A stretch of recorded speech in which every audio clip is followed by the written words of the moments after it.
In the ancient town of Umadaik, where the drums spoke before men did, lived Chibuzo, a hard-working man known for his quiet strength and clean hands. He believed deeply in friendship, in loyalty, and in the sacred words of the elders. A man is only as strong as the company he keeps. His closest friend was Kelechi, charming, reckless, and forever walking in the shadow of trouble. The elders warned Chibuzo many times, but friendship blinded him. "He is my brother," Chibuzo would always say. "Blood did not make us, but life did." One fateful night, Kelechi came running to Chibuzo's compound, sweat-soaked and shaking with fear. "Help me," he pleaded, his voice trembling. "I have offended powerful men." "Just speak for me. Intervene." Chibuzo hesitated. The air felt heavy, and even the oil lamp flickered as if it feared what was coming. But the bond of friendship spoke louder than his own wisdom. Against his better judgment, Chibuzo followed Kelechi to a secret meeting. There he saw men in red caps, their eyes cold, their voices low and menacing. These were not ordinary men. They were tied to dark deals, forbidden money, and ancient, binding oaths. Chibuzo only spoke a few words.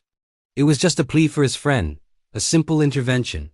But in Umadaik, words are like seeds, and once planted, they grow.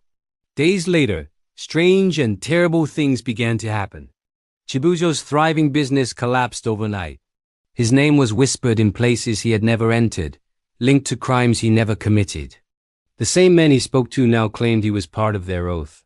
His hands were clean, but his name was now stained with dirt. And Kelechi, he had vanished into thin air. Then the real trouble arrived.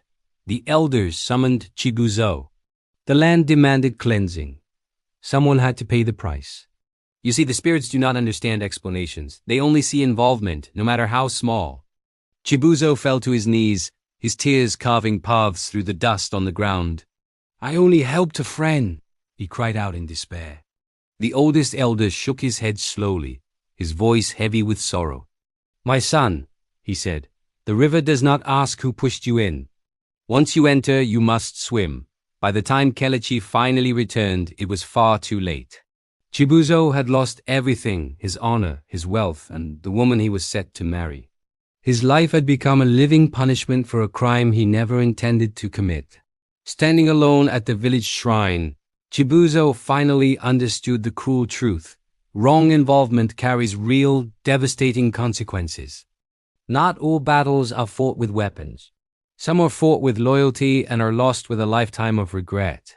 Remember, the trouble you enter for another person may refuse to leave you. Sometimes helping the wrong person isn't kindness, it's a silent agreement with a terrible destiny. Thanks for watching. If this story touched you, please like, share, and subscribe for more tales of wisdom. See you next time.